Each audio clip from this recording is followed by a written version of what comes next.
আদি পুস্তক ৪৫ নম্বৰ অধ্যায়। মংগল কৰিবলৈ যাওঁতে তেওঁ অমংগল পালে। যোছেফে নিজৰ ককায়েকহঁতৰ মংগল কৰিবলৈ যাওঁতে যোছেফৰ ককায়েকহঁতে যোছেফক কেইটামান ৰূপৰ মুদ্ৰাৰ বিনিময়ত তেওঁক বেচিলে। তেওঁক বৰ মৰম কৰা দেউতাকক এৰি তেওঁ দূৰ দেশলৈ যাব লগা হ'ল। তেওঁ ভাল পোৱা বৰ মৰমৰ অঞ্চলটো এৰি তেওঁ দূৰলৈ যাব লগা হ'ল। কথাটো এবাৰ ভাবি চাওকচোন, সেই যাত্ৰা যে কিমান আন্তৰিক বেদনাদায়ক, এক ভয়ানক যাত্ৰা, শংকাপূৰ্ণ যাত্ৰা আছিল। আজি আমাৰ মাজত তেনেকুৱা কোনোবা আছেনে? যিগৰাকী পত্নীক মই বৰ মৰম কৰোঁ, তেওঁক এৰি আহিব লগা হৈছে চাকৰিৰ বাবে। মোৰ বৰ মৰমৰ সন্তানকেইটিক এৰি আহিব লগা হ'ল মোৰ জবৰ কাৰণে। মোৰ অতি মৰমৰ পিতৃ মাতৃক এৰি আহিব লগা হৈছে মোৰ অধ্যয়নৰ কাৰণে। নাইবা মোৰ পৰিস্থিতিৰ কাৰণে, মোৰ আৰ্থিক অৱস্থাৰ কাৰণে, যাক মই বৰ মৰম কৰোঁ, মোৰ লোকবিলাকক, মোৰ চহৰখনক এৰি আহিব লগা হৈছে। মোৰ ভৱিষ্যত কি হ'ব মই একো বুজিব পৰা নাই। মই বহু দূৰৰ পৰা যাত্ৰা কৰি আহিছোঁ। মই অকলশৰে আহিছোঁ। মোৰ ভৱিষ্যত কি হ'ব? আচলতে মই আহিম বুলি ভবা নাছিলোঁ, কিন্তু আহিব লগা হ'ল। আহিম বুলি ভবা নাছিলোঁ, কিন্তু আহি গ'লোঁ। আগলৈ বা কি হ'ব? আমাৰ কাৰোবাৰ মনত এই প্ৰশ্ন আছেনে? মোৰ ভৱিষ্যতটো কি হ'ব? মোৰ ভৱিষ্যতে কি হ'বলৈ গৈ আছে? অতি সোনকালে পৰীক্ষা শেষ হ'ব। মোৰ পঢ়া শুনা শেষ হ'ব। মোৰ ভৱিষ্যত কি হ'ব? মোৰ আগৰ এগ্ৰিমেণ্ট শেষ হ'বৰ হৈছে। কণ্ট্ৰেক্ট শেষ হ'বলৈ হৈছে। মোৰ ভৱিষ্যত কি হ'ব? ইয়ালৈকে মোৰ যাত্ৰা সফলতাৰে পূৰ্ণ হ'ল। আগলৈ বা কি হ'ব? এনেকুৱা প্ৰশ্ন কাৰোবাৰ মনত আছে নেকি? মনোযোগেৰে শুনিব। অন্যায়েৰে নিজৰ ককায়েকহঁতেই যোছেফ, যিজন আত্মিক আছিল, তেওঁক মিছৰীয়াবিলাকৰ হাতত বেচি দিলে। যাক তেওঁ বৰ মৰম কৰিছিল, সেই মৰমৰ পৰা আঁতৰি যাব লগা হ'ল। অকলশৰীয়া হৈ পৰিল। হাত আৰু ভৰিত শিকলি বন্ধা হ'ল। আগদিনালৈকে তেওঁ ৰাজকুমাৰ আছিল। কালিলৈকে যিজন সুৰক্ষিত আছিল। কালিলৈকে সকলো ঠিকেই আছিল। কিন্তু যোছেফৰ জীৱনত হঠাতেই পৰিস্থিতিবোৰ সলনি হৈ গ'ল। তেওঁ ভবাই নাছিল যে এনেকুৱা অৱস্থা হ'ব। কালি কি অৱস্থাত আছিল? অংগৰক্ষক পৰিধান কৰিছিল। অংগৰক্ষকে নেতাক সূচায়। জাকুবে আগৰ পৰাই জানিছিল যে কোনোবা নহয় কোনোবা এদিন যোছেফ নেতা হ'ব, তেওঁ নেতৃত্ব দিওঁতা হ'ব। সেইকাৰণে তেওঁক বৰ মৰম কৰা যোছেফৰ কাৰণে এটা নানাৰঙী অংগৰক্ষক বনাইছিল। যোছেফ ৰাজকুমাৰ। যোছেফ আহিব লগা দিনৰ নেতা। সেই উদ্দেশ্যেৰেই বৰ সুন্দৰ বস্ত্ৰ, এখন অপূৰ্ব অংগৰক্ষক বস্ত্ৰ পিতৃ জাকুবে যোছেফৰ কাৰণে বনাইছিল। তেওঁৰ একোৰে অভাৱ নাছিল। তেওঁৰ কোনো ধৰণৰ কষ্ট নাছিল। হঠাতে সকলো হেৰুৱাই পেলালে। তেনেকুৱা কোনোবা আছে নেকি? ব্ৰাদাৰ, মোৰ জীৱনত হঠাতে বহু কথা সলনি হৈ গ'ল। মোৰ চাকৰিত হঠাৎ বহুতো কথা সলনি হৈ গ'ল। মোৰ পৰিয়ালতো হঠাতে বহু কথা সলনি হৈ গ'ল। মোৰ স্বাস্থ্য হঠাৎ বহু সলনি হৈ গ'ল। যোৱাকালিলৈকে মই বৰ সবল হৈ আছিলোঁ। কোনো ধৰণৰ বেমাৰ আজাৰ, কষ্ট একো নাছিল। নাজানো কিয় হঠাৎ সলনি হৈ গ'ল। হস্পিটাললৈ যাওঁতে বহুত চেকআপ কৰিবলৈ দিলে। ছাডেন চেঞ্জেছ টুক প্লেচ ইন মাই লাইফ। নাজানো কিয় এনেকুৱা হৈছে। মোৰ ইষ্টকুটুম্বৰ সৈতে সম্বন্ধবোৰ হঠাৎ সলনি হৈ গ'ল। ভালদৰে কথা বতৰা কৰা মোৰ বন্ধুবিলাকৰ সৈতে সম্বন্ধ হঠাৎ সলনি হৈ গ'ল। মোক সহযোগ কৰি থকা মোৰ সহযোগীসকলৰ সৈতে মোৰ সম্বন্ধ নাজানো কিয় হঠাৎ সলনি হৈ গ'ল। তেওঁলোকৰ কথাবিলাক সলনি হৈ গ'ল। তেওঁলোকৰ ব্যৱহাৰবোৰ সলনি হৈ গ'ল। নাজানো কিয় মোৰ অফিচৰ পৰিৱেশ বহুত সলনি হৈ গ'ল। আপোনাৰ জীৱনত বাস্তৱতে এনে হৈছে নেকি? কিয় এনেকুৱা হৈছে এটা প্ৰশ্ন, কি হ'বলৈ গৈ আছে এটা প্ৰশ্ন, এই যাত্ৰা কেতিয়ালৈকে আৰু কলৈ যাব এটা প্ৰশ্ন। যোচেফৰ জীৱন সলনি হৈ গ'ল প্ৰিয়সকল, হঠাৎ সকলো সলনি হৈ গ'ল। কালিলৈকে সুন্দৰ অংগৰক্ষক পিন্ধি থকাজন এতিয়া অৰ্ধনগ্ন যেন হৈ থিয় হ'ব লগা হ'ল। গাৰ ওপৰ ফালে বস্ত্ৰ নাছিল। এবাৰ ভাবকচোন, চুটি কাপোৰ বা হাফ পেণ্ট পিন্ধি ওপৰ ফালে কোনো কাপোৰ নিপিন্ধি হাতত শিকলি লগাই বান্ধি তেওঁলোকে যোচেফক লৈ গৈ আছিল। এই নতুন ৰূপ কেনেকুৱা? মোৰ অৱস্থা এনেকুৱা কিয় হ'ল? এইবোৰ কিয় হৈছে? কান্দিছিল চাগৈ, কষ্ট পাইছিল চাগৈ। এটা এটা খোজ 1 কিলোমিটাৰকৈ বহু কিলোমিটাৰ গৈ ভাৰগ্ৰস্ত হৈ পৰিছিল চাগৈ। ভৱিষ্যতৰ বিষয়ে তেওঁ অকণো ধাৰণা কৰিব পৰা নাছিল। কিন্তু এটা কথা ঠিক বন্ধুসকল, সেয়া কি জানেনে? যোচেফে হ'লে সেই শিকলিবোৰৰ মাজতো জিহুৱা যে তেওঁৰ লগে লগে আছিল সেই কথা তেওঁ জানিছিল। আজি আমাৰ মাজৰ কোনোবা আছে নেকি? বৰ কষ্টত আছোঁ ব্ৰাদাৰ। প্ৰায়েই কিছুমান লোকে মোৰ ওচৰলৈ আহি নিজৰ দুখৰ কথা যেতিয়া মোক কয়, তেওঁলোকৰ সমস্যাবোৰৰ কথা যেতিয়া মোক কয়, তেনেকুৱা সময়ত মনৰ ভিতৰৰ কিবা দুখৰ কথা যদি তেওঁলোকে মোক ক'ব পৰা নাই, তেন্তে এটা কথা কয়, সেই কথাটোৱে সকলোবোৰ বৰ্ণনা কৰি দিয়ে। সেয়া কি জানেনে ব্ৰাদাৰ? বৰ কষ্টত আছোঁ। কি আছে? বৰ কষ্টত আছোঁ। আজি আমাৰ মাজত কোনোবা আছে নেকি? বৰ কষ্টত আছে, অসহনীয়। আৰ্থিক অনাটন হ'ব পাৰে, অপমান হ'ব পাৰে। যাক বিশ্বাস কৰিলে তেওঁলোকেই আগফালে ভাৰসামূলক কথা কৈ পিছফালে চুৰিৰে আঘাত কৰি আপোনাক আঘাতিত কৰিব পাৰে। সহ্য কৰিবলৈ বৰ কষ্ট হয়, কষ্ট ভোগা হয়। আপুনি এনেকুৱা পৰিস্থিতিত পৰিছে নেকি? যোচেফো তেনেকৈ একে পথেৰে যাব লগা হৈছিল। মই কষ্টৰ মাজেৰে যোৱাৰ সময়ত, মই দুখৰ মাজেৰে যোৱাৰ সময়ত, বহুতো সমস্যাৰ মাজেৰে যোৱা সময়ত, মই দুখ কষ্টৰ মাজেৰে যোৱা সময়ত, মই বেমাৰ আজাৰৰ মাজেৰে যোৱা সময়ত, দুখ বেদনাৰ মাজেৰে যোৱা সময়ত আচলতে ঈশ্বৰে কি কৰি থাকে, তেওঁ কি কৰি থাকে, এনেকুৱা প্ৰশ্ন মনত কেতিয়াবা আহিছেনে? এদিন এজন মানুহে এটা সপোন দেখিলে। সেই সপোন এটা অদ্ভুত সপোন আছিল। তেওঁ যেতিয়া সাগৰৰ পাৰে পাৰে খোজকাঢ়ি আছিল, তেতিয়া সাগৰৰ পাৰত তেওঁৰ লগে লগে ঈশ্বৰেও খোজকাঢ়ি আছে এনেকুৱা সপোন দেখিলে।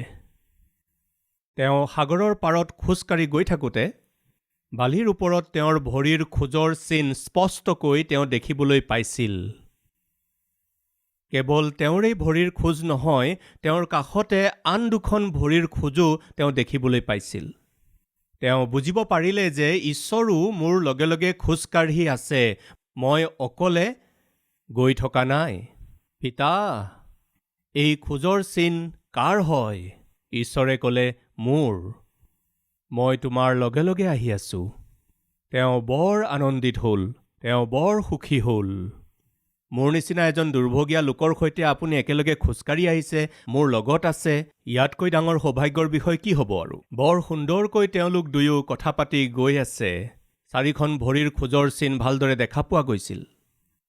কিন্তু কিছু দূৰ যোৱাৰ পিছত বৰ সুন্দৰকৈ সেই বালিৰ পথেৰে গৈ থকা তেওঁলোকৰ যাত্ৰাটো শিলেৰে পৰিপূৰ্ণ হৈ পৰিল। জোঙা জোঙা শিলেৰে ভৰি পৰিল। তাৰ উপৰি আৰু কিছুমান কাঁইটীয়া বন আছিল। সেইবোৰ ইফালে সিফালে পৰি আছিল। তেতিয়া এই ব্যক্তিগৰাকীয়ে সেই কাঁইটবোৰৰ ওপৰেদি খোজকাঢ়ি যাওঁতে সেই শিলবোৰৰ ওপৰেৰে খোজকাঢ়ি গৈ গৈ তেওঁ ব্যাকুল হৈ আগবাঢ়ি গৈ আছিল। তেওঁ যেতিয়া পিছফালে ঘূৰি চালে, মাজে মাজে থকা বালিৰ ওপৰত তেওঁ য'ত য'ত ভৰি দিছিল সেই ঠাইবোৰত তেওঁৰ খোজৰ চিনৰ সৈতে ঈশ্বৰৰো খোজৰ চিন থাকিব বুলি ভাবি পিছলৈ ঘূৰি চালে, কিন্তু দেখা নাপালে। তেওঁৰ দুখ লাগিল। প্ৰভু, যেতিয়া পথ মসৃণ আছিল, আপুনি মোৰ সৈতে খোজ কাঢ়িছিল, কিন্তু পথ যেতিয়া কষ্টদায়ক হ'ল, যেতিয়া শিল আৰু কাঁইটৰ পথ আহি গ'ল, তেতিয়া আপুনি মোক কিয় এৰি দিলে প্ৰভু? মই তোমাক এৰি দিলোঁ বুলি এনেকৈ কিয় ভাবিছা?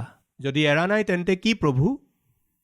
যেতিয়া বালিৰ ওপৰৰে খোজকাঢ়ি আছিলোঁ তেতিয়া 4টা ভৰিৰ খোজ দেখিছিলোঁ, কিন্তু এতিয়া 2টাহে দেখিবলৈ পাইছোঁ। মোক আপুনি এৰি দিলে কিয় প্ৰভু? আপুনি মোক অকলে কিয় এৰি দিলে? মই যে তোমাক এৰি দিলোঁ সেই কথা তুমি কেনেকৈ জানিলা? চাওক প্ৰভু, তাত কেৱল 2খনহে ভৰিৰ খোজৰ চিন আছে, 4টা খোজৰ চিন দেখা নাই। তেতিয়া ঈশ্বৰে ক'লে, সেই খোজৰ চিন 2টা তোমাৰ নহয়। তেন্তে সেয়া কাৰ? সেই কাঁইট আৰু শিলাময় বাটটোত দেখিবলৈ পোৱা খোজৰ চিন 2টা তোমাৰ নহয়, তেন্তে কাৰ?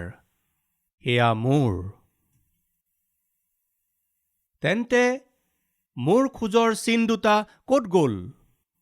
মোৰ ভৰিৰ খোজৰ চিন 2টা কিয় দেখা পোৱা নাই? কাঁইট আৰু শিলাময় বাট যেতিয়া আহিল তেতিয়া তুমি খোজ কঢ়া নাছিলা।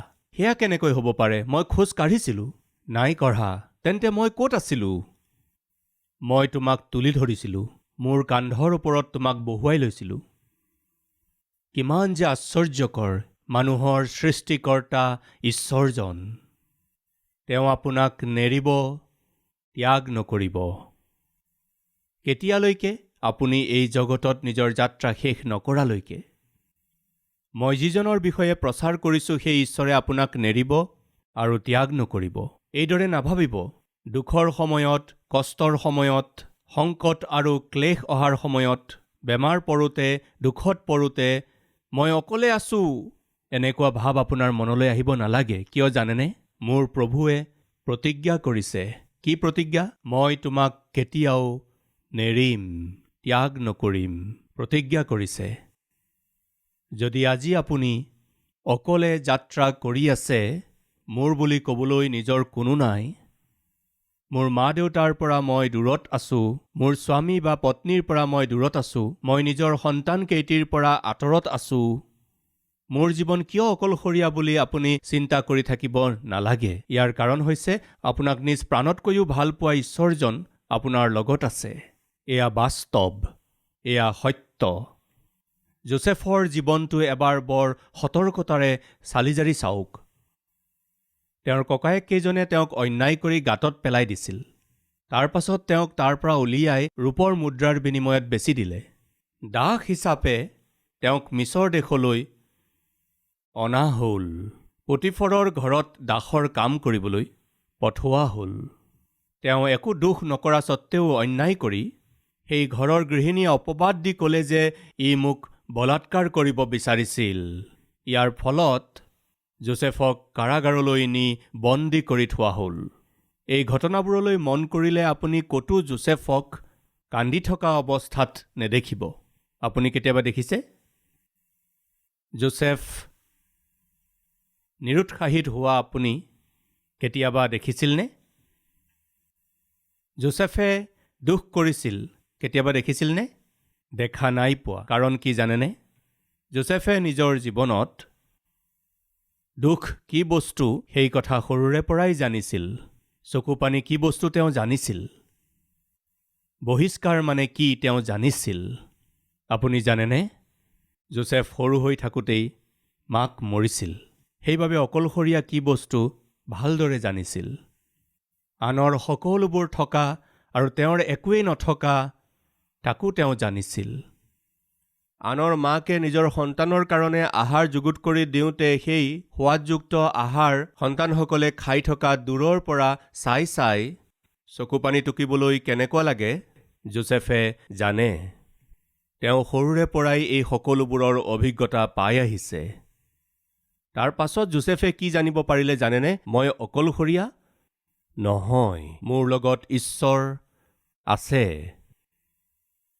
এনেকুৱা জ্ঞান আৰু ভৰসা যোচেফৰ হৃদয়ত ভৰি পৰিল। তেওঁ দাসত্বলৈ গৈ থাকোঁতে জানিছিল যে ঈশ্বৰ মোৰ লগত আছে। তেওঁ মোৰ লগত থাকিলে মই দাস হ'লেনো কি হ'ব, বা অধিকাৰী হ'লেনো কি হ'ব, ৰজা হ'লেনো কি হ'ব।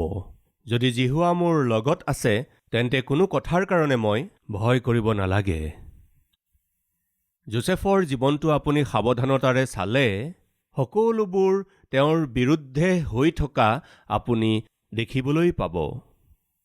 ককায়েকহঁতে শত্ৰুতা কৰি বিৰোধিতা প্ৰদৰ্শন কৰিলে, অপবাদ দিলে, তেওঁ দুখ পালে, শত্ৰুতা কৰিলে, তেওঁ বেজাৰ পালে, তেওঁক গাঁতত পেলাই দিলে, তেওঁ কষ্ট পালে, তেওঁক বিক্ৰী কৰিলে, বৰ আঘাত পালে। দাস হিচাপে এখন ঘৰলৈ গৈ পাই সেই ঘৰত বাচন বৰ্তন ধোৱা, চাফ চিকুণ কৰা দেখি মোৰ অৱস্থা এনেকুৱা কিয় হ'ল বুলি তেওঁ ভাবিছিল চাগে। তাকো তেওঁ মন পুতি বিশ্বস্ততাৰে তেওঁক গৰাকীয়ে কৰিবলৈ দিয়া কামবোৰ কৰি থাকোঁতে এজনী পাপী মহিলাই যোচেফৰ ওপৰত চকু দিলে। বেয়া কথা, এই পাপ কাৰ্য কৰিব নালাগে, এনেকুৱা পাপ কৰিব নালাগে। আপুনি এজন স্বামীৰ এগৰাকী পত্নী, এই ঘৰৰ এজনী গৃহিণী, এজন দাসৰ সৈতে পাপ কৰাটো বেয়া কথা। তেওঁ নিশ্চয়ে বেয়া কাৰ্যক বেয়া বুলি ক'লে। প্ৰিয় ভাইসকল আৰু ভনীসকল, বুলি ক'বলৈ কেৱল এজন আত্মিক ব্যক্তিৰ বাবেহে সম্ভৱ। যাৰ সৈতে ঈশ্বৰ থাকে তেওঁৰ বাবেহে সেয়া সম্ভৱ। যেতিয়া ওচৰে পাজৰে কোনো নাছিল, যেতিয়া পাপ কৰিবলৈ বৰ ভাল সুযোগ আছিল, যোচেফে বৰ স্পষ্টকৈ কৈছে, কি?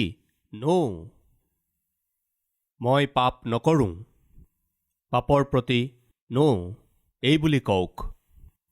পাপ কৰিবলৈ শয়তানে যেতিয়া পৰীক্ষাত পেলায়, এই বুলি কওক। এতিয়া নহয়, এই বুলি নক'ব। এয়া এক style.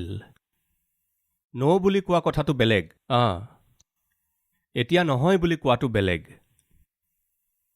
This is not the time বুলি কোৱাটো বেলেগ, এতিয়া নহয় বুলি কোৱাটো বেলেগ কথা।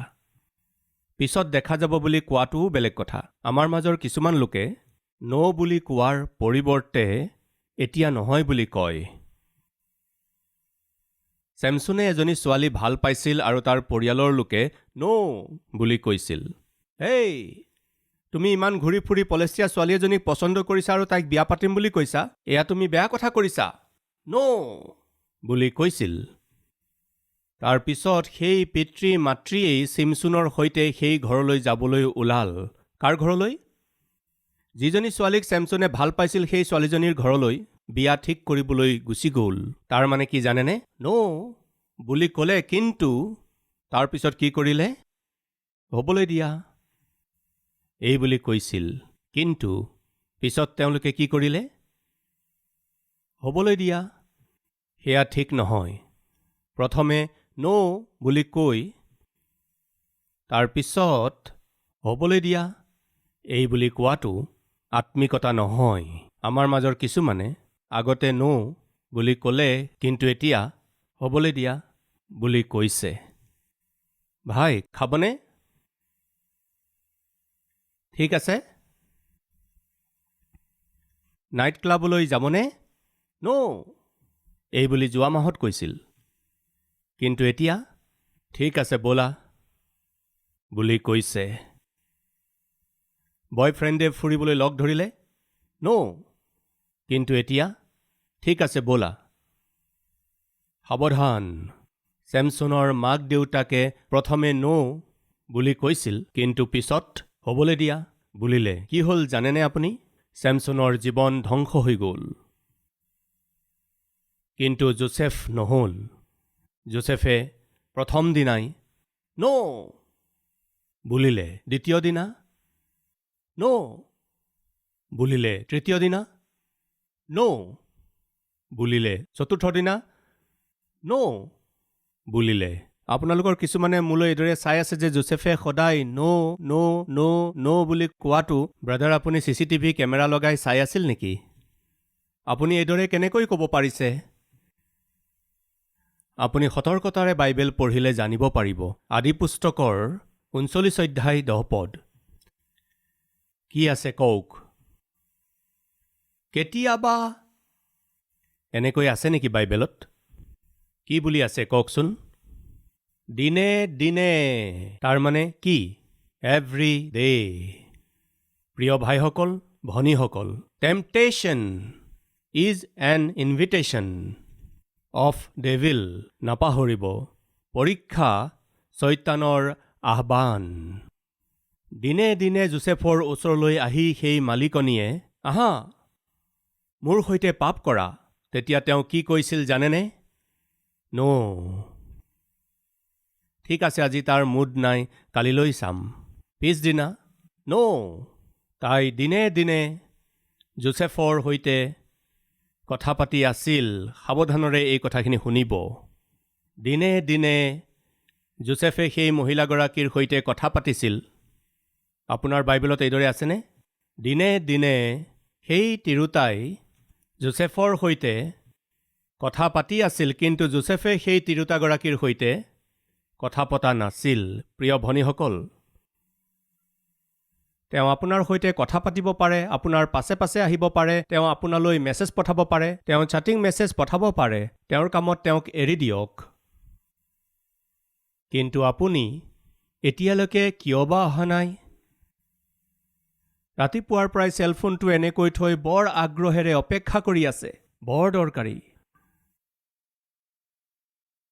যিহেতু তেওঁক আপুনি পছন্দ নকৰে তেন্তে তেওঁৰ মেছেজ এটাৰ কাৰণে কিয় অপেক্ষা কৰি আছে ভিতৰি মন আছে কিন্তু বাহিৰে দেখুৱাই নাটক কৰি আছে আপুনি নাটকবাজ কিন্তু যোচেফ এনেকুৱা নাছিল বাইবেলে স্পষ্টকৈ কৈছে যে তাই কথা পাতিছিল কিন্তু যোচেফে তাইৰ সৈতে কথা পতা নাছিল প্ৰিয় ভনীসকল জগতক বিভিন্ন কথা ক'বলৈ দিয়ক কিন্তু আপুনি উভতি একো নক'ব যদি কিবা ক'ব লগা হয় তেন্তে কি কথা ক'ব আপোনাৰ জীৱনৰ কাৰণে আপোনাৰ চৰিত্ৰৰ কাৰণে আপোনাৰ আত্মিকতাৰ কাৰণে সেয়া হানিকাৰক হ'ব পাৰে আপুনি সেই কথা জানিব পাৰিলেই ক'ব লাগে ইমানেই এতিয়া নহয় বুলি নক'ব মোৰ পছন্দ কিন্তু পৰিয়ালৰহে পছন্দ নাই এনেকে বলিয়াৰ দৰে কথা নক'ব বলিয়াৰ দৰে নক'ব দিনে দিনে সেই তিৰোতাই কথা পাতিছিল দিনে দিনে যোচেফে কি কৈছিল জয়যুক্ত লোকসকলৰ মুখত কি কথা থাকে জানেনে যদি পাপত পৰিব লগা হয় তেন্তে এইদৰে ক'বলৈ তেওঁলোকৰ সাহস থাকে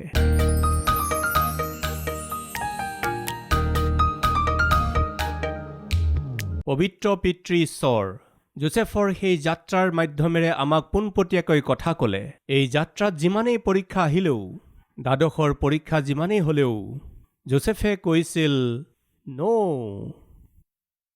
তাৰ মানে সেই যাত্ৰাৰ শেষলৈকে পাপৰ কাৰ্যৰ বাবে শিৰ নত কৰাৰ সম্ভাৱনাই নাই এয়া যোচেফৰ যাত্ৰা এই যাত্ৰাৰ কোনো ক্ষেত্ৰতেই যোচেফ শৰীৰৰ বিষয়তেই হওক বা মাংসিক পৰীক্ষাবোৰত বা চৈতানৰ অধীন নহ'ল পিতা এনেকুৱা আত্মিকতা আমাকো দিয়ক যোচেফৰ পথেৰে আমিও যাতে যাত্ৰা কৰিব পাৰোঁ মোকাবিলা কৰা স্বভাৱৰ পৰা আমাক আপুনি মুক্ত কৰক পিতা আমাক জয়যুক্ত জীৱন দিয়ক যীশুখ্ৰীষ্টৰ নামত মাগিছোঁ পিতা আমেন हमारा address Calvary post box number 30 Kukatpally Hyderabad 72